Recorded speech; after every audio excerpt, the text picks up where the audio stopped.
Cassettes are coming back, baby, and I am all for it. Kids today can't get enough of analog tech, and I have to say, I never thought I would see the return of cassettes because they can be finicky, and sometimes they'll even destroy themselves by unspooling inside your cassette deck. They are little musical time bombs. It's the enjoyment of the music you love coupled with an element of danger.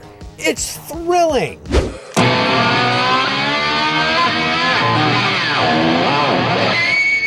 This right here is the Maxell Remix, a wireless portable cassette player designed to capitalize on the return of the cassette. It charges via USB-C, so you don't need to keep AA or AAA batteries on hand like we used to back in the day.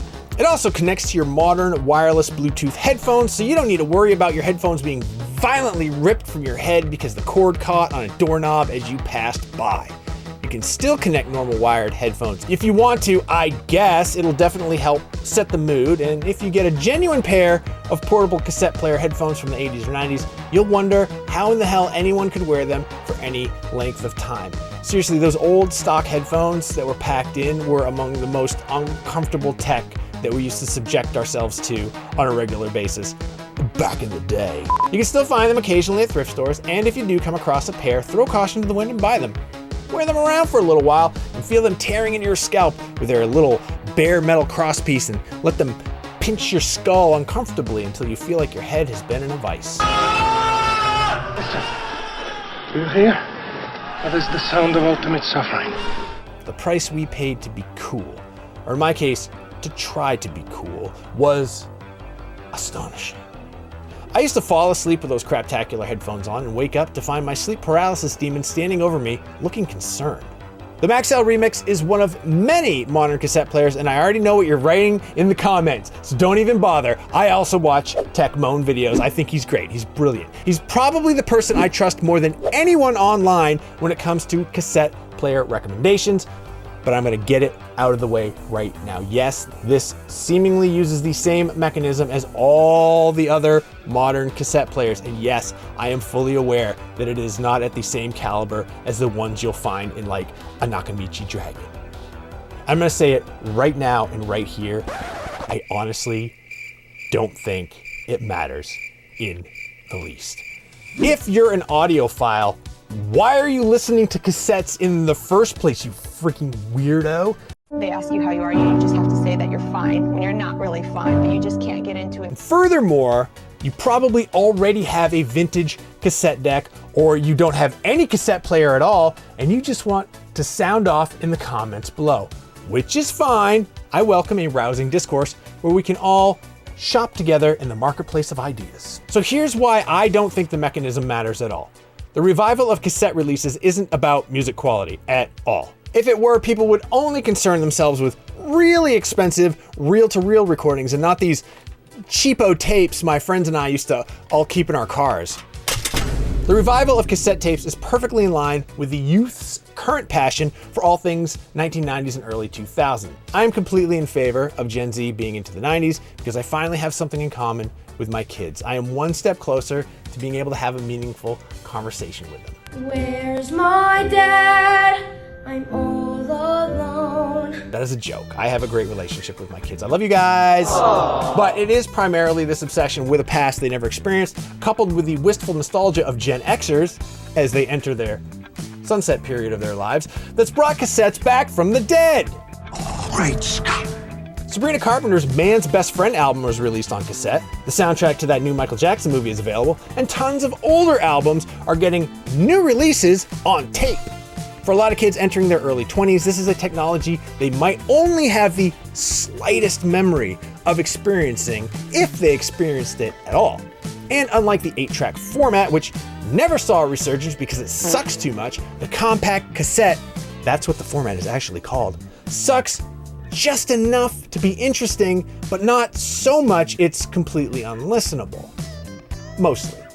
I am delighted by this, by the way. I have an awesome tape collection, and I have some really sweet vintage tape decks, including an Onkyo dual deck I use for making mixtapes. Well, you went through all this time and effort to make this tape for me. No, seriously, as well as a beautiful silver-faced Nakamichi BX1 I use for listening to my tapes on my vintage hi-fi setup. So So, back to my earlier bombshell statement that I don't think it matters that Maxell is using the only cassette player mechanism still being manufactured on planet Earth in the year 2020-26. First and foremost, as someone who has a decent amount of experience with vintage stereo and portable cassette players, they are a nightmare. The collector market for desirable Walkmen, and other portable tape players have pretty much priced anyone out. You know that gorgeous Iowa Marty McFly carries in Back to the Future? That unit, an Iowa HSP02MK2, is impossible to find. And if you do come across one on eBay, expect to pay a few $100s. Even less famous players are expensive because there's a whole collector community out there obsessed with them. I'm obsessed with them, but I'm not going to spend the money. I'll just appreciate them from afar. If you do happen to come across a vintage Walkman or tape player at a thrift store or a yard sale, 99.9% of the time you are going to get home and discover it does not work at all. Or it kind of works and it sounds like hot buttered ass. Sometimes the battery compartment will be filled with a pair of long exploded batteries. That's fun. The contents of which have leaked into the delicate components and corroded them into oblivion. More frequently, the rubber belts needed to run the mechanism have turned into a tar-like glue substance and need to be completely 100% cleaned out and removed, then replaced. Even if you do find a working vintage portable cassette player, time is not on your side. Those belts are ready to snap at a moment's notice. I've successfully replaced and cleaned the belts on quite a few cassette decks in my day. My BX1, for example, was a steal at $10 because it, quote, powered on, but didn't play. Now, for someone like me, an old chunk of coal who just loves to open things up and tinker with them, it is a price I'm willing to pay. For everyone else, hard to say, but I have a strong feeling right down here in my belly that the kind of person who just bought a new release cassette of Taylor Swift's Midnights probably doesn't want to track down PDFs of the service manual for a vintage cassette player so they can try to replace the belts which you can buy on eBay from other old chunks of coal. So that brings me here, to the Maxell. It does exactly what you expect a cassette player to do. It plays cassettes. It's so literal. It fast forwards them. It rewinds them.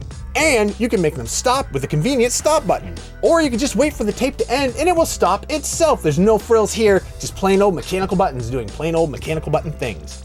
There's no Dolby noise reduction here, no built-in equalizer. There's no app you can use to adjust it. It's just a tape player that also has Bluetooth connectivity and a rechargeable battery. The battery inside is 1100 milliamp hour, which is significantly lower than the capacity of a regular AA battery, but who cares? You never need to replace them, you just recharge it.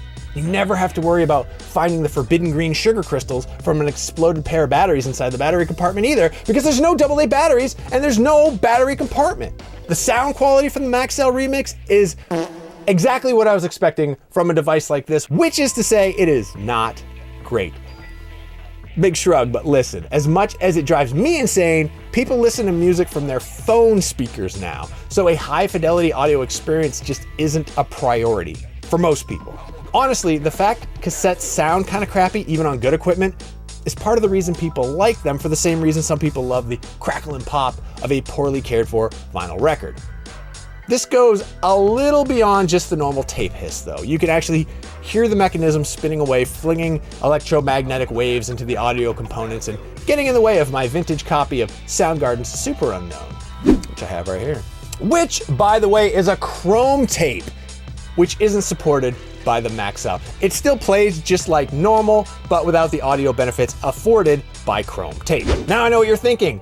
Yes, I have a big old collection of vintage tapes, so of course they sound bad. Well, I'm playing 12D chess here, and I popped in the cassette release of my friend Bill's ambient album, Hopes and Theory. The noise is still there. In fact, it's the exact noise I hear in all the other tapes, noise generated by the mechanism itself.